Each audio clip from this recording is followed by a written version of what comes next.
Olá, meus queridos! Vamos para a prévia da semana 18 da NFL. É a última semana da temporada. Lembrando que muitos times já estão eliminados. Basicamente, temos duas vagas realmente em disputa, né? Porque são os títulos da NFC Sul e da AFC Norte. Fora isso, a gente já tem na NFC Chicago, Green Bay, Filadélfia, São Francisco, Seattle e Los Angeles classificados. A vaga em aberto é da NFC Sul. Quem aí classificar, eu não vou falar quem vencer porque tem a questão do domingo, daqui a pouco eu falo sobre. E na AFC quem vencer de Buccaneers e Panthers, mas se os Panthers vencerem eles estão classificados, os Bucks não, eu explico daqui a pouco o porquê. E na AFC a gente já tem aí também basicamente todas as vagas definidas, tirando o quarto seed, o quarto cabeça de chave entre Ravens e Steelers, tá? Então a gente já tem New England, Denver, Buffalo, New England Chargers também, Los Angeles Chargers, New England, deixa eu ver, por New England, Buffalo, já falei, AFC Sul, Jacksonville e o Houston Texans, tá? Então falta definir basicamente só aí a divisão, né? A AFC Sul ainda está em aberto, mas o Jacksonville Jaguars dificilmente vai perder para o Tennessee Titans e o que realmente está em jogo é a AFC Norte. Vamos lá então começar com as notícias, como você já viu aqui do lado esquerdo, né? A gente vai tentar começar esses primeiros blocos de prévia com as notícias. Primeira notícia que o Lamar Jackson treinou integralmente na quarta-feira. Já havia um otimismo por parte do John Harbaugh no início da semana, mas que na quarta-feira seria mais concreto. Quarta-feira ontem, no ano passado. Na quarta-feira, dia 31. Boa notícia, né? O Lamar Jackson tende a jogar no domingo, acho muito difícil que não jogue. Lembrando, esse Sunday Night Football você confere a partir das 9h30 o pré-jogo no Sport TV 1, tá? Os dois jogos do domingo do Sport TV no Sport TV 1. Estou nessa no Sunday Night Football com o maravilhoso Everaldo Marques.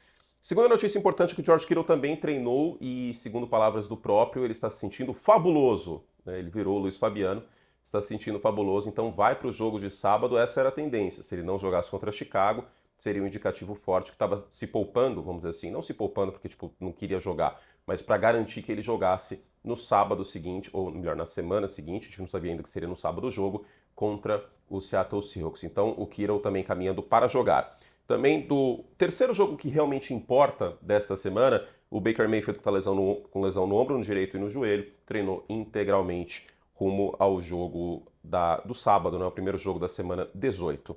Vamos falar sobre ele, inclusive. A primeira pauta, a primeira história para a gente ficar de olho é a seguinte. O Baker Mayfield vai jogar melhor contra a Carolina, porque interceptações vem sendo o problema nessa reta final da temporada. Turnovers como um todo foram um problema para Tampa na última partida contra Miami. Foram 2 interceptações do Baker. Teve uma interceptação crucial no final do jogo contra a Carolina. Teve uma interceptação crucial contra a Atlanta no Thursday Night Football que você conferiu com a gente. E na semana 16 o Baker teve 18 de 26, 145 jardas, um touchdown e uma interceptação. O rating dele foi de apenas 79. Na ocasião, pós-jogo, eu falei, o melhor quarterback da partida foi o Baker Mayfield. Não foi. Claramente foi o Bryce Young, embora o Bryce Young não tenha tido números expressivos. O Baker é o melhor quarterback, mas naquela partida o melhor quarterback saiu vitorioso, que foi o Bryce Young. Um belo touchdown, inclusive, para o Sanders no segundo tempo. Tampa está derretendo, perdeu 7 dos últimos 8 jogos, tem só uma vitória depois da folga. É realmente uma situação complicada aí para Carolina. Eu queria falar sobre o elemento X dessa partida, que pode ser o Tetairoa McMillan, que hoje é o meu voto para calor ofensivo do ano. Dificilmente eu vou mudar esse voto até o final da temporada. Naquela partida ele teve 6 recepções para 73 jardas e um touchdown. E foi muito importante, como várias vezes neste ano, por isso ele é meu calor ofensivo do ano, pelo menos até agora, né? Isso pode mudar até o final da temporada. Vale lembrar também que Carolina está revivendo o seu momento de Cardiac Cats da temporada de 2003, que o time venceu vários jogos por uma posse, venceu jogos na prorrogação e chegou até o Super Bowl 38. Super Bowl 38 contra os Patriots, que tem o melhor quarto período da história do Super Bowl, inclusive. Se você tiver de bobeira nesse início de ano, assiste pelo menos o quarto período, que vai valer bastante a pena. 7-2 tem Carolina em jogos de uma posse. E aí flerta com o perigo, porque em jogo de uma posse a moeda pode cair de um lado ou do outro. Só lembrar Kansas City, né? Kansas City no ano passado, mais de 10 vitórias em jogos de uma posse, e neste ano campanha negativa em jogos de uma posse. Playoff Picture, seguinte, eu vou fazer um vídeo para os membros com todos os cenários de playoff, então se você ainda não é membro, aproveita, virou o ano, vem com a gente aí, assina o Like Plus, custa só R$ 8 por mês, como eu já destaquei. Por R$ 8 você tem o dobro, o triplo do conteúdo e tem todo o conteúdo que a gente produz aqui no canal, são mais de 10 vídeos por semana na pós-temporada. Mas eu vou adiantar aqui. Se Carolina vencer, é campeão da divisão pela primeira vez desde 2015, ano que chegou no Super Bowl e ano de MVP do Cam Newton. Se Carolina perder, ainda sonha com pós-temporada. Por quê? Atlanta ganhando de New Orleans no domingo gera um empate triplo dentro da divisão e aí você tem que ver as campanhas no head-to-head triplo. E neste caso, Carolina seria campeão de divisão porque tem 2 vitórias e 0 derrotas contra Atlanta nessa temporada. Tampa perdeu um dos jogos contra Atlanta, o Thursday Night Football que eu falei, que o Baker teve uma interceptação feia e a defesa do Todd Bowles foi mal no quarto período, especialmente na campanha derradeira. Então, se Carolina perder, ainda classifica com vitória de Atlanta no domingo. Os Falcons não podem ganhar a divisão, tá? Eles não têm critério de desempate. Se Tampa ganhar, aí não está automaticamente classificado, ainda precisaria da vitória do New Orleans Saints no domingo, certo? Vamos seguir então para o sábado à noite. Qual ataque vai aparecer aí entre São Francisco e Seattle? Será que os dois? Nos últimos 6 jogos, São Francisco tem 35 pontos por jogo e Seattle tem 29. Eu separei alguns duelos para a gente ficar de olho nessa partida. Por exemplo, o jogo terrestre de São Francisco com Christian McCaffrey em grande fase. McCaffrey que acho que ainda briga para ser o jogador ofensivo do ano.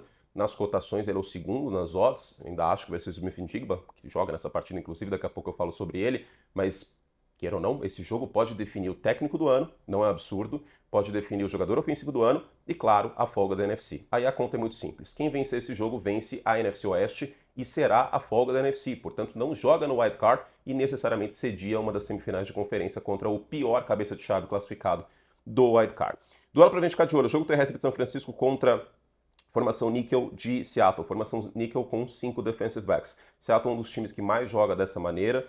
O São Francisco 49ers jogando bastante com pacote 2-1, ou seja, 2 running backs e um tight end.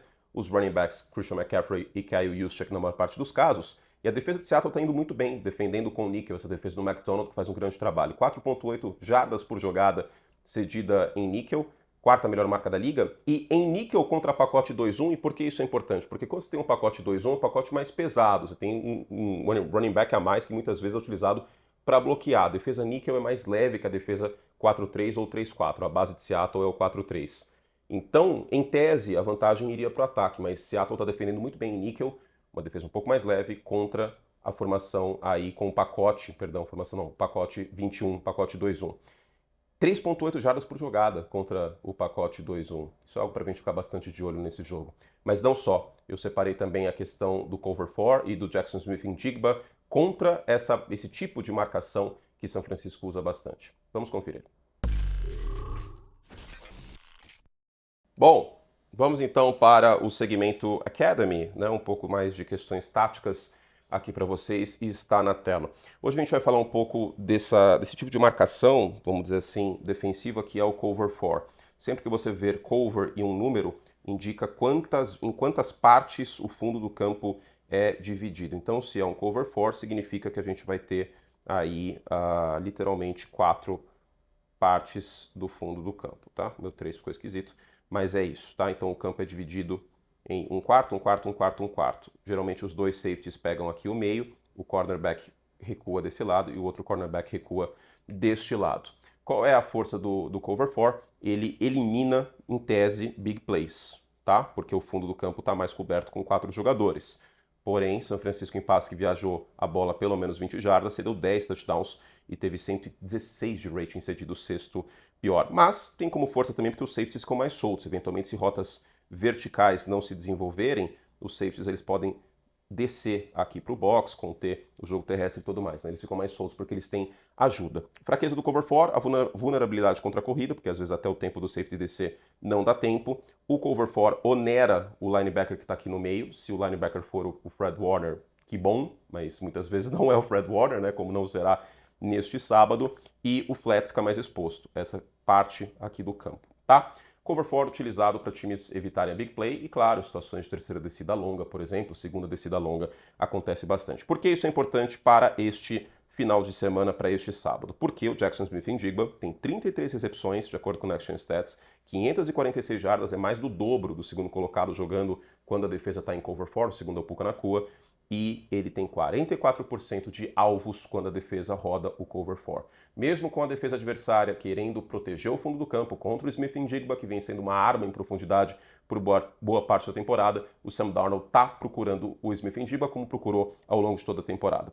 O San Francisco 49ers aí do Robert Saleh, usando 25% de cover 4 nessa temporada, é a quinta maior utilização da NFL, só que está cedendo 9 jardas por alvo, quinta pior marca contra aí os ataques adversários quando usa o cover 4. E aí fica a dúvida, por que eles vão usar isso então? Porque eles estão usando? Porque você não consegue pressionar o quarterback. E se você não pressiona o quarterback e não marca o fundo do campo, a chance de dar M3 pontinhos é enorme. São Francisco é o terceiro time que menos pressiona o quarterback na NFL em porcentagem de pressão e é o pior time da NFL em sacks nessa temporada. Se você não pressiona o quarterback e tem rota profunda, tende a dar ruim. Portanto, é uma questão de, bom, vamos fazer o que dá, né? E a estatística curiosa é a seguinte: quando o São Francisco, mesmo com esses números aqui que eu falei, né? 10 touchdowns cedidos em jogadas para mais de 20 jardas, independente da marcação, 9 jardas por alvo quando usa o cover 4, mas quando o São Francisco usa 25% ou mais de cover 4 nessa temporada, está cedendo 19 pontos por jogo. Quando usa menos de 25%, está cedendo quase 26 pontos por jogo. É uma quantidade considerável, é um touchdown a mais, né?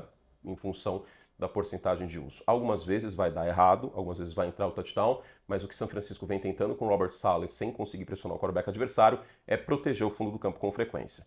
Isso, neste sábado, contra o Jackson Smith-Njigba, vai ser essencial. Vamos ver o que vai acontecer. Seguinte, se você gostou desse segmento, não deixe de ser membro, porque eu vou fazer a prévia do Sunday Night Football dessa maneira, com o caderninho aqui do lado, falando mais sobre a parte tática do jogo, esse vídeo exclusivo para os membros. Lembrando, o Curte Plus custa apenas R$ 8 por mês para você ter ainda mais conteúdo. É quase uma TV de futebol americano para você aí ao longo da semana. Vamos então agora falar justamente um pouquinho mais sobre o Sunday Night Football entre Ravens e Steelers, jogo que eu comento neste domingo. Vamos ao exagero ao fato? 3 exagero ao fato que os nossos membros mandaram. Lembrando que na sexta-feira tem mais um vídeo só de exagero ao fato, 2 aliás. Um aberto com os 7 melhores que vocês mandaram e outros para os membros. Vamos nessa. Vamos tentar focar em coisas que não versam só sobre esses 3 principais jogos da semana. O Pedro manda aqui: Jerry Jones se provou um gênio por manter Dak Prescott, uma vez que a liga se mostrou extremamente escassa de bons quarterbacks. Se a gente estivesse falando no Campeonato Espanhol, na Premier League, que não tem teto salarial, eu concordaria com você. Não teria problema nenhum com o Dallas gastar 60 milhões por ano, 100 milhões por ano, 300 bilhões por ano com Dak Prescott.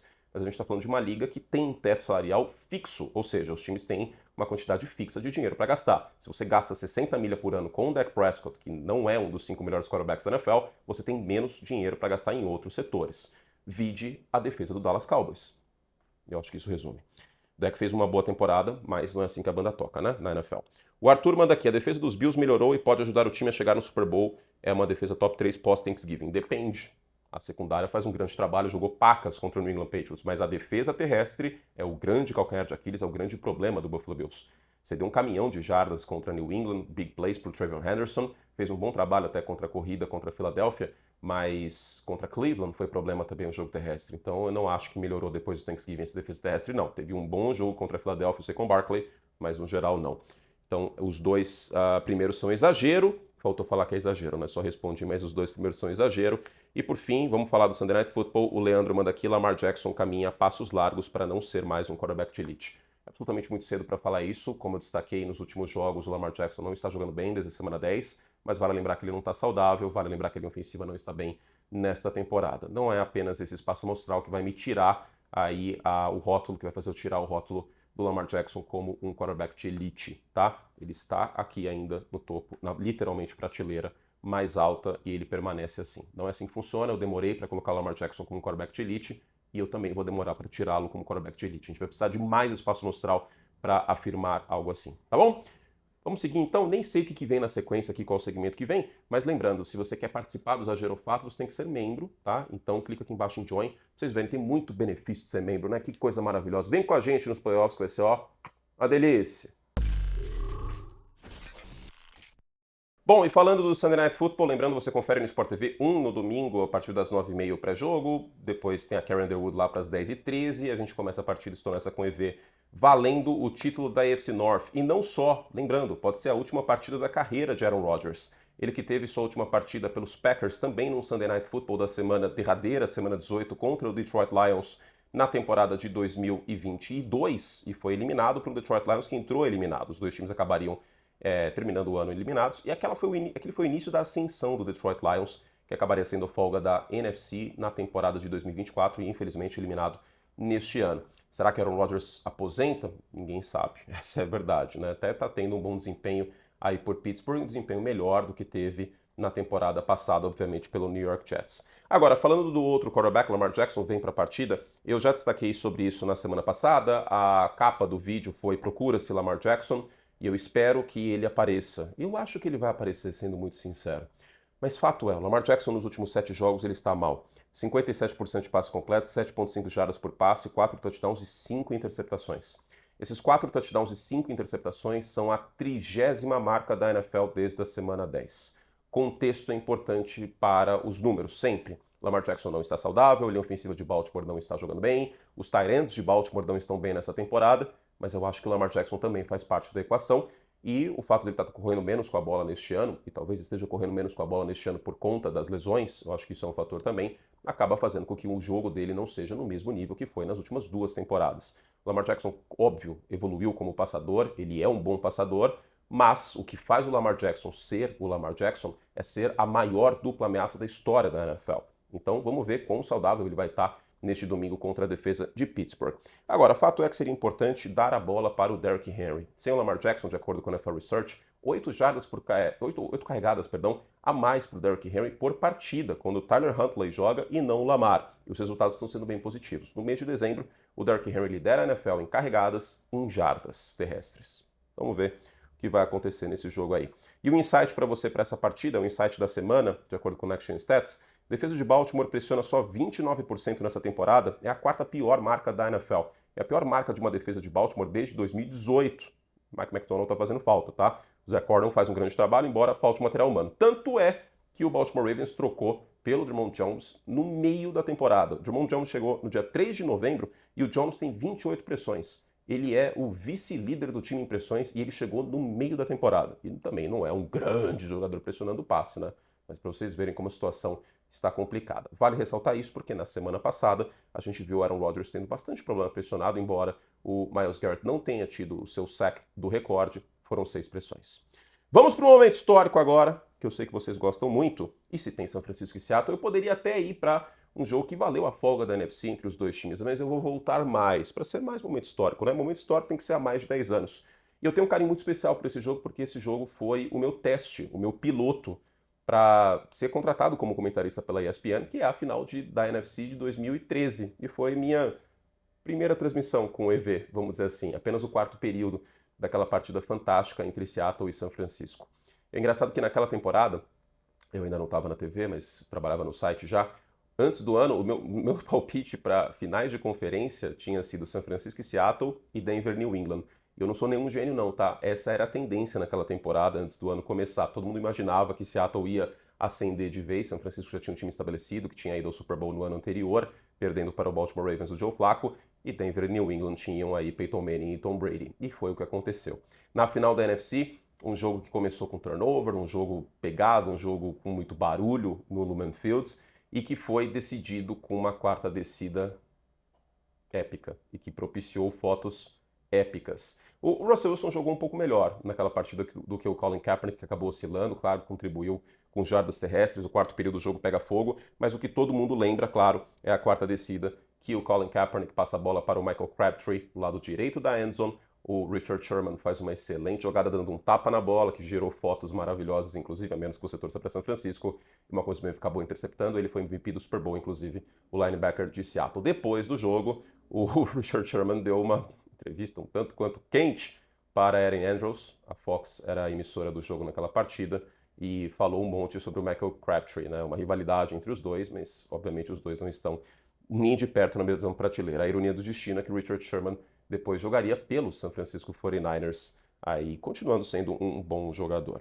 Gente, é isso. Espero que vocês tenham gostado de mais uma prévia aí da semana. Feliz ano novo para todos vocês. A gente vai com os palpites agora bem rapidinho, porque eu sei que tem bastante gente que gosta. Eu odeio, como vocês sabem. Deixo muito claro que eu detesto palpite. Esta é a última vez, inclusive, que eu vou fazer palpite, tá? Então aproveitem, porque é a última vez de temporada regular que eu farei palpite. Nos playoffs a gente volta com os palpites, mas provavelmente ano que vem farei apenas para os playoffs, tá? Como edição especial. Temporada regular eu não vou fazer, porque eu detesto, é muito raso, e depois ficam as pessoas achando que eu odeio o time XYZ porque eu tô palpitando contra eles. Eu acho isso extremamente raso, né? E eu não gosto de coisas rasas. Então, deixando muito claro isso. Ó, para os membros, cenário de playoff, a gente tem um vídeo destacando e detalhando todos os cenários. Tem a prévia, se você gostou, como eu já falei na parte que eu fiz da prévia, com o tablet do lado tal, aí de Baltimore e Pittsburgh, o Sunday Night Football, farei amanhã. Tem um Exagero ou Fato para os membros, que eu farei amanhã também, além de um Exagero ou Fato aberto que vem ao ar na sexta-feira. Bom início de ano para todos vocês e vamos aos palpites. Pela última vez, aproveitem, apreciem, que não vai ter mais. Tchau. Vem, palpite, vem, pela última vez, vai. Vem pra cá, vem pra cá.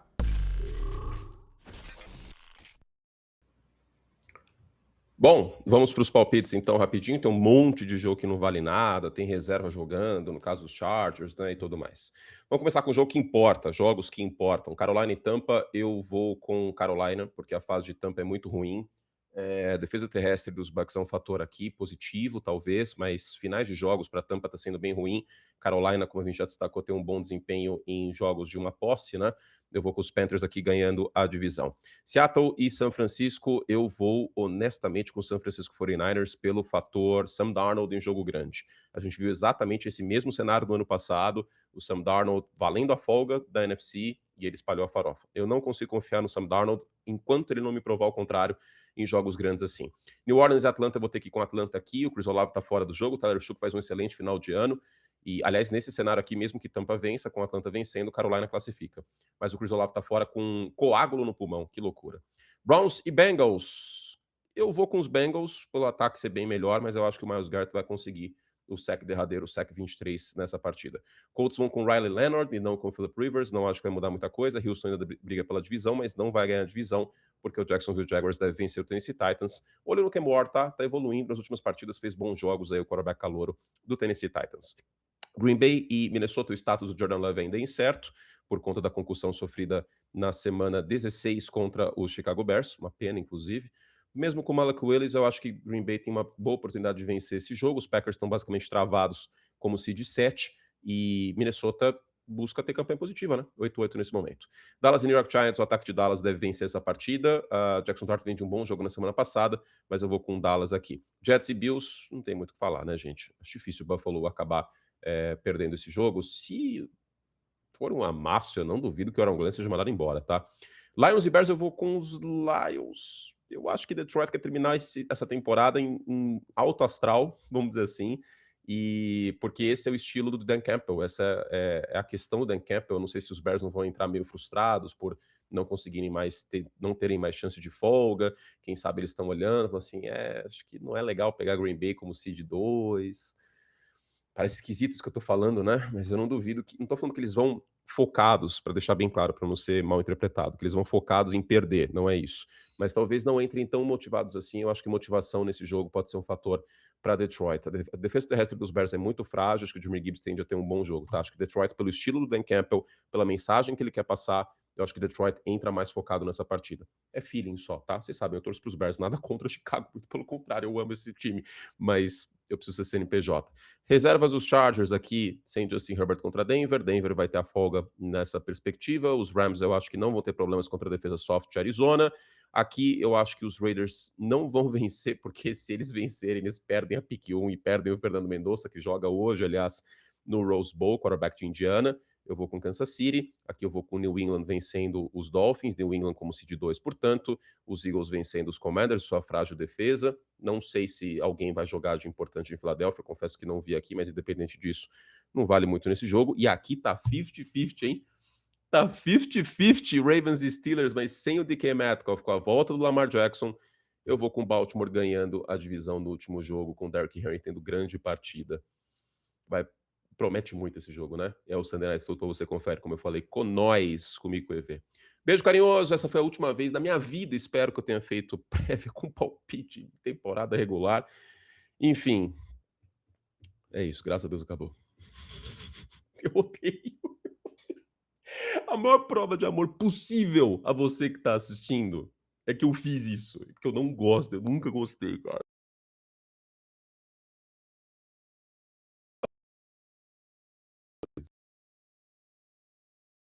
Sei se eu vou voltar ao ovos com isso, realmente, não sei, eu tô pensando ainda. Vocês vão descobrir semana que vem, tá? Eu acho que tem formas melhores de fazer prévias, sinceramente, mais divertidas.